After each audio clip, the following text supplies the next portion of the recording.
श्री शिवाय नमस्तुभ्याम। सावन के महीने में 16 सोमवार व्रत करने से व्यक्ति पर भगवान शिव की विशेष कृपा बनी रहती है। सावन के महीने में जो भक्त 16 सोमवार का व्रत करता है उसकी सारी मनोकामनाएं पूरी होती है।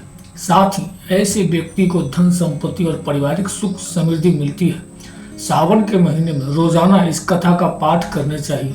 माता पार्वती के साथ भगवान शिव की सारी मनोकामनाएं पूरी होती है। भक्तगण हर हर महादेव, जय श्री राम, जय बागेश्वर धाम। नमस्कार दोस्तों, आप सभी का स्वागत है। अगर आप यह कथा सुन रहे हैं तो पूरा सुनिए, आधा अधूरा छोड़कर जाने की गलती मत कीजिएगा। इस पवित्र कथा को सुनने मात्र से मन चाह फल की प्राप्ति होगी। अगर आप शिव भक्त हैं तो भोलेनाथ का अनादर न करें। तो चलिए कथा को प्रारंभ करते हैं। सावन के महीना में भगवान शिव की पूजा के लिए सोमवार का दिन सबसे उत्तम माना जाता है। सावन के सोमवार से अक्सर 16 सोमवार का व्रत आरंभ किया जाता है, तो मनोकामना पूर्ति के लिए श्रेष्ठ माना गया है।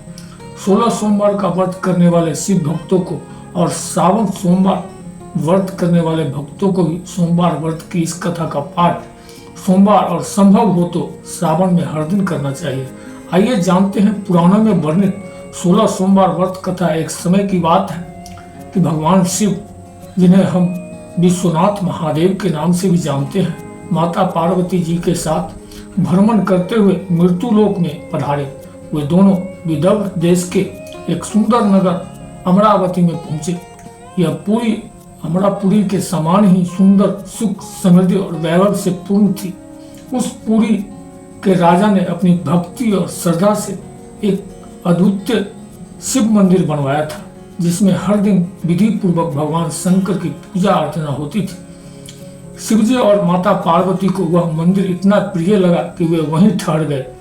उस शांत, पवित्र और मनोहारी मंदिर में रहते हुए शिवजी और पार्वती जी प्रसन्नचित्त रहते थे। एक दिन माता पार्वती ने देखा कि भगवान शिव बहुत प्रसन्न है, तो उन्होंने सोचा कि क्यों न कुछ खेलकर उनका मन बहलाया जाए।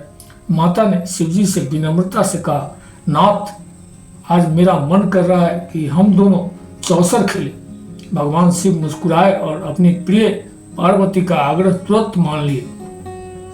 इस प्रकार दोनों ने चौसर का खेल आरंभ किया। खेल में कौन जीतेगा और कौन हारेगा यह तो भाग्य की बात थी, परंतु तभी एक घटना घटी। मंदिर का ब्राह्मण पुजारी पूजा के लिए मंदिर में आया।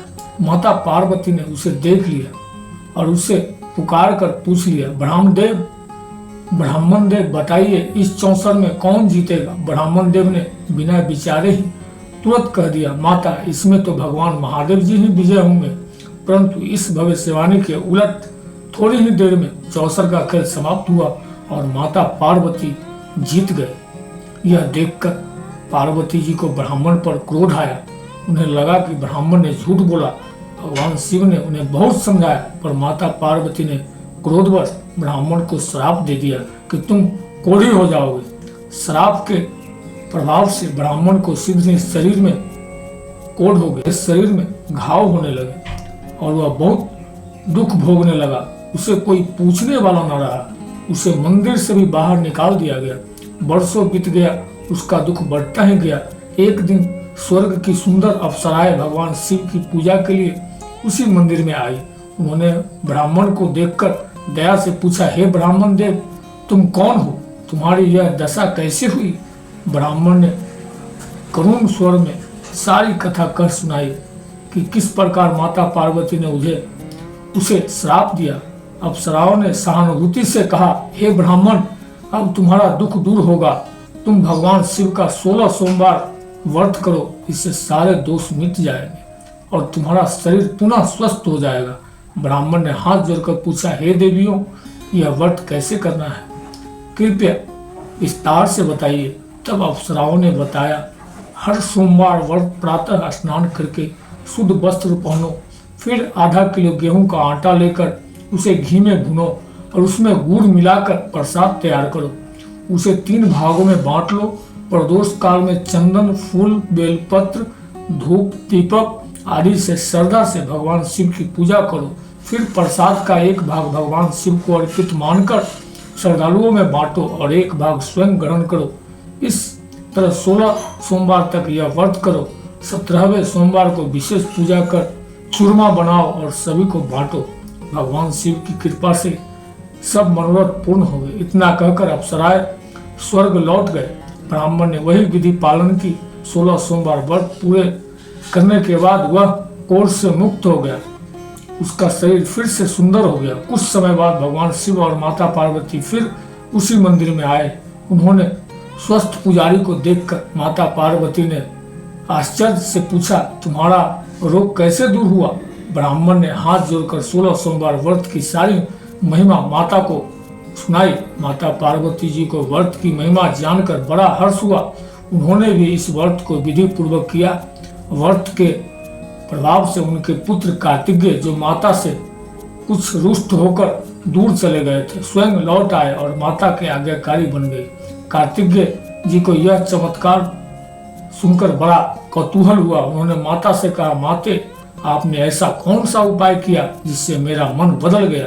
माता ने उन्हें भी 16 सोमवार का व्रत की पूरी कथा सुनाई। कार्तिकेय जी ने भी इस व्रत को विधि पूर्वक किया और शीघ्र ही उनका एक प्रिय मित्र, जो बहुत समय से दूर था, लौट आए। कार्तिकेय जी के एक मित्र ब्राह्मण ने जब यह व्रत की महिमा सुनी तो उसने भी इसे विवाह के लिए किया। एक दिन वह किसी अन्य देश गया जहां राजा अपनी कन्या का स्वयंवर कर रहा था। स्वयंवर में अनेक राजकुमार थे, परंतु भाग्यवश उस ब्राह्मण के गले में ही राजकन्या ने हाथी की पीठ पर बंधी वरमाला डाल दी। राजा ने प्रतिज्ञा के अनुसार अपनी पुत्री का विवाह उसी ब्राह्मण से करा दिया। ब्राह्मण और राजकन्या का जीवन आनंद से बीतने लगा। एक दिन रानी ने अपने पति से पूछा, हे स्वामी, ऐसा कौन सा पुण्य कर्म आपने किए कि मेरे जैसा सौभाग्य मिला? ब्राह्मण ने मुस्कुराकर कहा, प्रिय, यह सब 16 सोमवार व्रत का चमत्कार है।